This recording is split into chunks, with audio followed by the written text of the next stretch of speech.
305 revisional problem. Sriram owns a sugar factory.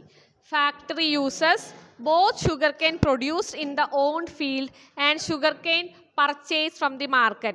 During the previous year, factory used 800 tons of sugarcane, of which 300 were own production. Balance is purchased at market price of 5,000 per ton. Cost of producing 300 tons is computed at 8,75,000. Profit is 18,46,000. Compute agriculture income and business income. Sugar cane ആണ്, coffee അല്ല, tea അല്ല, latex അല്ല. Sugar കെയിൻ്റെ കാര്യം നമുക്കറിയാം. Market പ്രൈസിൽ നിന്ന് cost price കുറയ്ക്കുമ്പോൾ agriculture income കിട്ടും. മാർക്കറ്റ് പ്രൈസ് എത്രയാ? 300 ടണ്ണിന് 5,000 രൂപ. കണ്ടാ, 300 ടണ്ണാണ് അവർ ഓൺ പ്രൊഡക്ഷനിൽ ഉണ്ടാക്കിയിരിക്കുന്നത്. 300 × 5,000 അവിടെ എഴുത്. 300 × 5,000 15 ലക്ഷം. അതിൻ്റെ കോസ്റ്റ് പ്രൈസ് 8,75,000. അപ്പോൾ 6,25,000 അഗ്രികൾച്ചർ ഇൻകം. പ്രോഫിറ്റിൽ നിന്ന് അഗ്രികൾച്ചർ ഇൻകം ലെസ് ചെയ്ത് കഴിഞ്ഞാൽ എന്ത് കിട്ടും? ബിസിനസ് ഇൻകം കിട്ടും. അതല്ലേ നമ്മൾ പഠിച്ചത്? അത് ക്വസ്റ്റ്യനിൽ തന്നിട്ടുണ്ടല്ലോ, 8,75,000.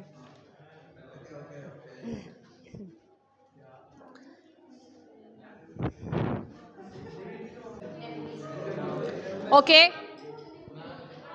Revisional problem 2. Sri Rajaram has the following incomes during the previous year. Agriculture income 1,30,30,000 ഉണ്ട്.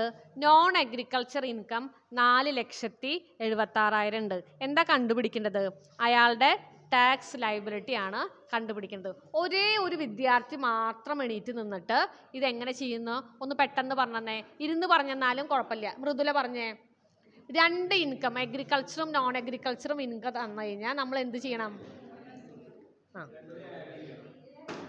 രണ്ടും കൂടി ആഡ് ചെയ്യുക. എന്നിട്ട് അതവിടെ കൂട്ടിയിട്ട് അവിടെ വെക്കുക.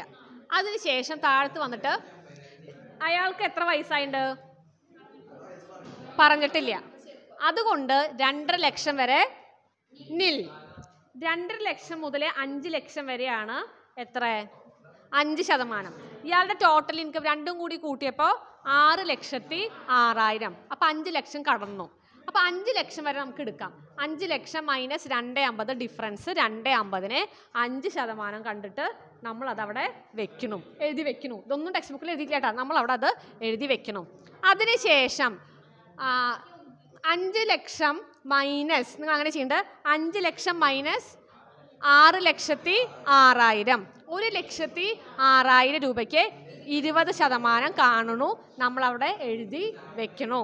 രണ്ടും കൂടി നമ്മൾ ആഡ് ചെയ്യണു. ആഡ് ചെയ്തിട്ട് 2 ലൈൻ വരച്ചിട്ട് അവിടെ വെക്കുന്നു. നമ്മൾ എന്താ ചെയ്യുക? റിബേറ്റ് ഉണ്ടോ നോക്കണം. 6 ലക്ഷം ആയാൽ നിങ്ങൾക്ക് റിബേറ്റ് ഇല്ല, വേണ്ട. ഇനി നമ്മൾ നോക്കേണ്ടത് കൃത്യം 5 ലക്ഷം വരെയാണ് അയാളുടെ എല്ലാ ഇൻകം കൂടി കൂട്ടിയിട്ടുള്ള എമൗണ്ട് എങ്കിൽ അയാൾക്ക് 12,500 രൂപ വരെ നിർബന്ധമായിട്ടും കുറയ്ക്കാം. ലെസ് ചെയ്യാനുള്ള അധികാരമുണ്ട്. ആ റൂളാ. ഓക്കെ.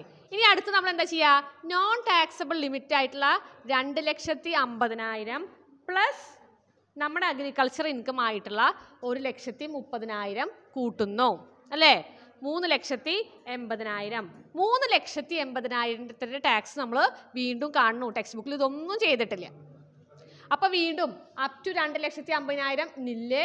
2,50,000 മൈനസ് 3,80,000. ആ ഡിഫറൻസിൻ്റെ മുകളിൽ 5% കാണുന്നു. ആ എമൗണ്ട് അവിടെ എഴുതി വെക്കുന്നു. ആദ്യം കണ്ട ടാക്സ് നിന്ന് രണ്ടാമത് കണ്ട ടാക്സ് എമൗണ്ട് കുറയ്ക്കുന്നു. എന്താ കുറയ്ക്കാൻ കാരണം? Agriculture income is not taxable in India. അതിൻ്റെ ടാക്സ് നമ്മൾ കൊടുക്കേണ്ട ആവശ്യമില്ല, അതുകൊണ്ട് അത് കുറയ്ക്കുന്നു. എന്നിട്ടുള്ള എമൗണ്ട് എത്രയാണോ അതിൻ്റെ 4% സെസ് ആഡ് ചെയ്യുന്നു.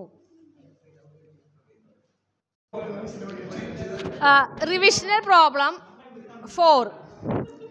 First question. Total income 2,20,000, agriculture income 20,000. അപ്പോൾ അതിൽ ടാക്സ് കൊടുക്കണോ? ടാക്സ് കൊടുക്കണ്ട.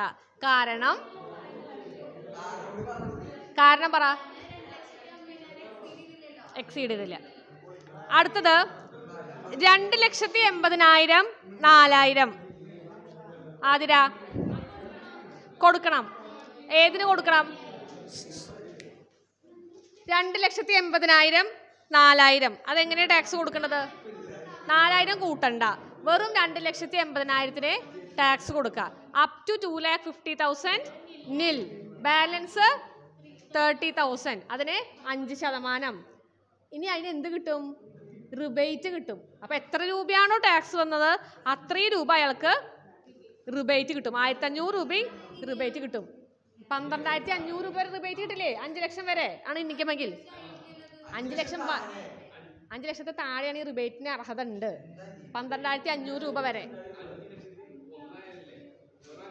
വെറും 5 ലക്ഷം മാത്രം. ഇനി അടുത്തത് 12 ലക്ഷം 4 ലക്ഷം. അപ്പോഴോ 40,000. അപ്പോൾ ആഡ് ചെയ്തിട്ട് എഗ്രഗേറ്റ് ചെയ്തിട്ട് നേരത്തെ കണ്ട പോലെ 2 സ്റ്റെപ്പായിട്ട് ടാക്സ് കാണുക, കുറയ്ക്കുക, പിന്നെ എഡ്യൂക്കേഷൻ സെസ് ആഡ് ചെയ്യുക.